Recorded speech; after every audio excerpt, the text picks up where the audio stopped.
నమస్తే, నేను మీ Shafi. Welcome to I66. గత కొద్ది రోజులుగా ఒక యూట్యూబ్లో సోషల్ మీడియాలో హల్చల్ లేపుతుంది ఒక అఘోరి. ఆమె గురించి ఆమె నిజమా లేదా అబద్ధమా, ఆయన నిజమా అఘోరియా కాదా తెలుసుకోవడానికి మన ముందున్నారు శివరుద్ర గారు. హాయ్ అండి. నమస్కారం మిత్ర. అసలు ఏంది అఘోరి గురించి? అసలు యూట్యూబ్ ఓపెన్ చేస్తే కానీ మొత్తం అఘోరి గురించి కనబడుతుంది. సోషలైజేషన్ అనేది ఏంటంటే మిత్ర, ధర్మ ప్రచారం అనేది మనం ఎక్కువ శాతం చూస్తూ ఉన్నాం. అఘోరీలు సమాజంలో ఎక్కువ శాతంగా రారు. సమాజంలో ఎందుకు రారు అనే నియమాలు కూడా మన గతంలో మాట్లాడడం చాలా విషయాల్లో. వారికి ఏంటంటే క్షేత్రాన్ని వదిలిపెట్టే అధికారం ఉండదు. క్షేత్రపాలకులై ఉండి వాళ్ళ క్షేత్రం నుంచే వాళ్ళు ఒక స్థానం నుంచి మొత్తం ప్రపంచాన్ని చూడాలన్నమాట. అంటే ఒకప్పుడు సాంప్రదాయాన్ని కాపాడడానికని అఘోరాలు వచ్చారు. ఎందుకు వచ్చారు అసలు వాళ్ళు అంటే, గుడులు గోపురాల ధ్వంసం జరిగేది ఇక్కడ. తర్వాత ఆడవాళ్ళని అపహరించుకోబోయే కార్యక్రమాలు కూడా ఉండే.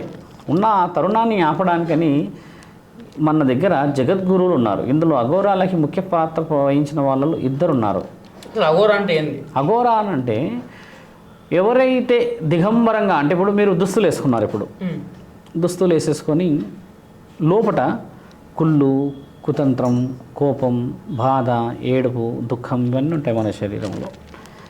ఇది ఏంటంటే ఈ శరీరం అనేది దుస్తువులు కప్పుకొని కుళ్ళు కుతంత్రాలతో ఉంటాం. అంటే అవన్నీ కనబడకుండా దాచుకున్నట్టే కదా ఒక విధంగా. కాబట్టి దాన్ని ఘోరం అంటారు.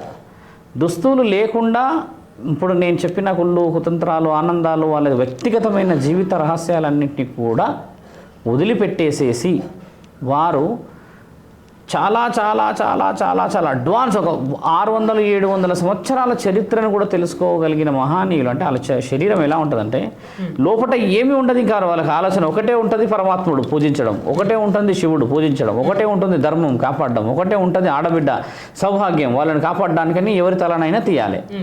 అంటే వాళ్ళు ఒకటే మైండ్, అంటే ఏమి ఉండదు. ఇన్ని దుస్తులు వేసుకున్న మన దుస్తులు వేసుకున్న జీవితంలో ఎన్నో విషయ వివరణలను దాచుకుంటాం మన శరీరంలో కదా, దాన్ని ఘోరం అంటారు. అంటే ఓపెన్గా లేనట్టే కదా ఇక్కడ.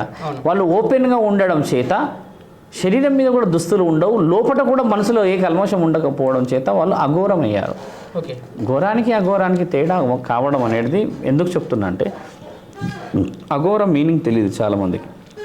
అఘోర అంటే దానికి అర్థమైతే, అఘోర ఎక్కడి నుంచి పుట్టాడు అంటే శివుడి దక్షిణ ముఖం నుంచి పుట్టినవాడు అఘోర. అంటే శివుడి రూపంతోనే వస్తాడు ఆయన. శివుడు కూడా ఆ విధమైన రూపంతోనే కొన్ని వివరణలు కూడా శాస్త్ర గ్రంథాల్లో ఇచ్చాడని రాస్తున్నాయి.